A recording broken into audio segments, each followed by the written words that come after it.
तौसीफ अहमद साहब, एक तरफ क्रिकेट बोर्ड ये कह रहा है कि हम कॉम्प्रोमाइज़ नहीं करेंगे, फ़र्स्ट क्लास क्रिकेट आपको खेलना पड़ेगी।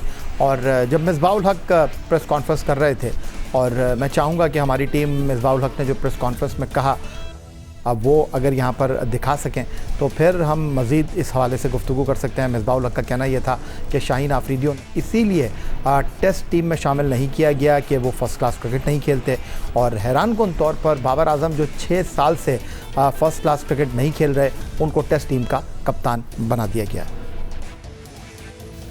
देखेंगे, ये किसी एक टीम के अनाउंस किसी का कैरियर ख़त्म होता है ना, उस पर फुल स्टॉप होता है। ये तो आगे आप देखते हैं कि वो प्लेयर कैसे परफॉर्म कर रहा है, उसकी कहाँ ज़रूरत है। नसीम के लिए तो मेरे ख़्याल में सीधा जो है वो नज़र आ रहा है कि अभी सीज़न आएगा, खेलेगा, अपने आप को प्रूव करेगा, तो उसका कहीं पे भी आपको ज़रूरत पड़ सकती है। अभी तो शाहीन या नसीम को ना पिक करने की यही वजह है कि वो अभी ना वो 4 डे खेल रहे हैं, ना उस तरह उनका वर्कलोड पूरा है, और इस वजह से थोड़ा सा जिन लोगों ने फर्स्ट क्लास खेली है उनको प्रेफर किया।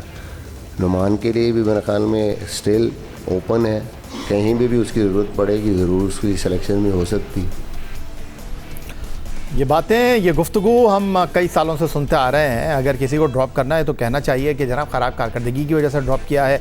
अगर किसी को टीम में नहीं लेना तो सीधा कहना चाहिए कि जाए वो फ़र्स्ट क्लास क्रिकेट खेले और अपने आप को मनवाए। लेकिन घूम फिर कर जो बातें की जाती हैं, तौसीफ अहमद साहब क्या कहना चाहेंगे?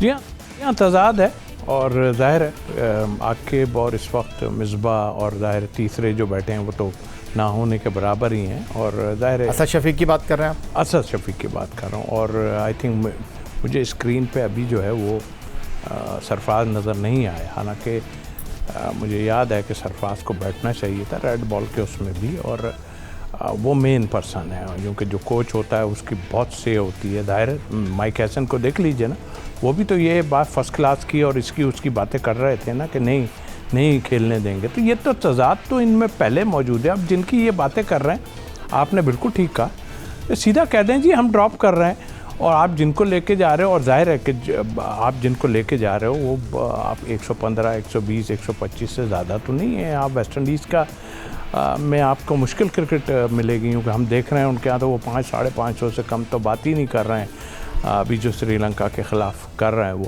तो आई थिंक मेरा ख्याल ये जो आपने ख़ुद अल्फाज इस्तेमाल किए कि पता नहीं कब से हम ये कह रहे हैं, बिल्कुल ठीक बात है। आपका फोकस नहीं है, आप करवा नहीं सकते, इम्प्लीमेंट नहीं करवा सकते किसी से, बहुत मुश्किल है, क्योंकि पावर है ना लोगों में, तो आप इम्प्लीमेंट नहीं करा सकते, और आप बना देना एक क्राइटेरिया। और मेरा ख्याल है कि ये हमारे यहाँ तो हमेशा जो है ना बीच में चेयरमैन ज़रूर आ जाते थे इस मामले में, और दायरे बैठ के बाद अब हमारे चेयरमैन के पास इतना टाइम नहीं, और हो सकता है उनको जो ब्रीफ़ कर रहे हैं वो जो भी है, लेकिन जो भी ब्रीफ़ कर रहे हैं वो बहुत ही ख़राब ब्रीफ़ कर रहे हैं, क्योंकि आके जो बातें कर रहे हैं, क्योंकि उनको बिठाया गया कि भाई जाओ जाके जवाब दो चीज़ों पे, और वो जाते हैं कभी किसी चैनल पे किसी चैनल पे, और जब उनसे क्रॉस क्वेश्चन ऐसा होता है तो अजीब अजीब बातें करते हैं। यानी कि आप यार जिस पोस्ट पे बैठे हो, शान का ही वो ले लीजिए। आप कह रहे हो कि उनकी ये परफॉर्मेंस वो इसमें ठीक नहीं थे, उसमें ठीक नहीं थे एक चैनल पे, और आपने बैठ के उनकी बुराइयां कर दी। ये कैसे यार, आप कैसे मैनेजमेंट के आदमी हो कि उसके जी वो नहीं लेते थे, और क्या नाम है उनको देखते रहते थे, खाली इस टाइप की बातें उन्होंने जो डिसीजन नहीं ले पा रहे थे कोई ग्राउंड के अंदर। ये क्या बात की, ये तो तुम गलत बात कर रहे हो ना।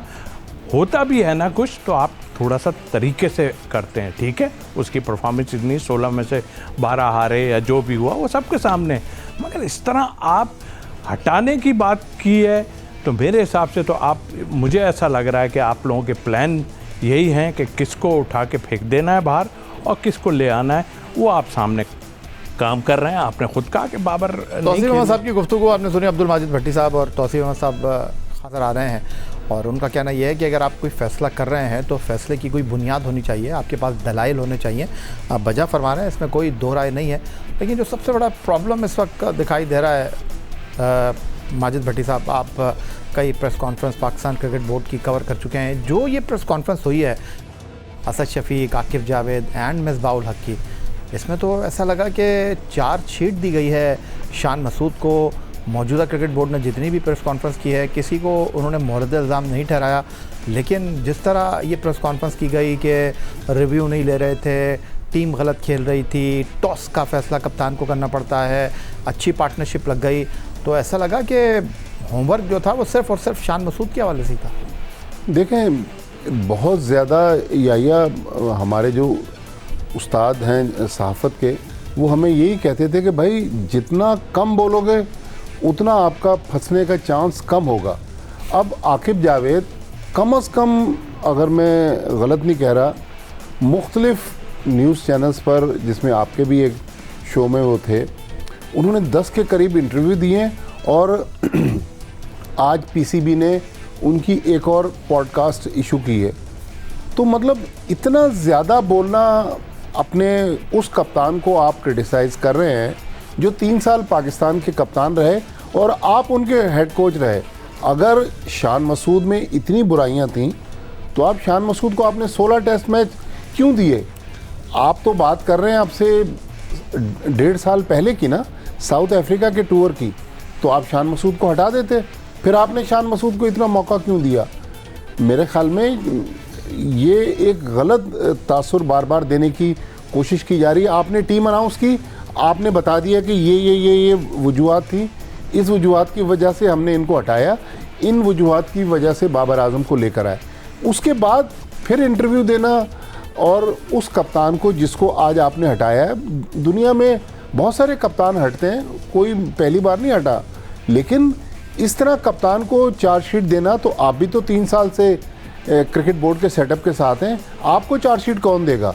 मेरे ख्याल में मोहसिन नकवी साहब को इन चीज़ों को देखना पड़ेगा, मीडिया पॉलिसी को, पीसीबी को रिव्यू करना पड़ेगा कि इस मीडिया पॉलिसी के साथ पाकिस्तान क्रिकेट का मजाक उड़ेगा। देखें, आप बार बार कह रहे हैं डोमेस्टिक क्रिकेट खेलें, भाई आपने एक पॉलिसी बना दी ना, अब जो उसको वायलेट करेगा उसके खिलाफ एक्शन ले। लास्ट ईयर भी आप यही बात कर रहे थे, लड़कों ने तो डोमेस्टिक क्रिकेट नहीं खेली, तो लिहाजा कम बोलें, कारकर्दगी पे तवज्जो दें। देखें, जितना भी आप बोल जाएं या इससे कोई फ़र्क नहीं पड़ना। जब पाकिस्तान टीम परफॉर्म करेगी लोग खुद आपकी वाह वाह करेंगे, लेकिन इंटरव्यूज़ देकर सुबुकदोश होने वाले कप्तान को गंदा कर रहा, और वो कप्तान जो अब आपकी टीम का मेंबर है, देखें इससे टीम का माहौल भी तो ख़राब होगा कि भाई आपने 16 में शान मसूद को रखा हुआ है और शान मसूद की बुराइयां गिनवा रहे हैं। ठीक है भाई, शान मसूद ने जहां रिव्यू नहीं लिया था, पीछे मोहम्मद रिजवान खड़े हुए थे, उन्होंने भी शान मसूद को नहीं बताया, जो बॉलर थे उन्होंने भी नहीं बताया। तो मेरा कहने का मकसद है कि अगर शान मसूद में इतनी बुराइयां थी तो आप 1.5 साल पहले हटा देते ना। आज 1.5 साल बाद मलबा हर चीज़ का शान मसूद पर डालकर पाकिस्तान क्रिकेट को देखें, ये कीचड़ है जिसको हम अपने ऊपर मलने की कोशिश कर रहे हैं। मेरे ख्याल में बहुत ज़्यादा बयानबाजी से आकिब जावेद साहब गुरेज करें।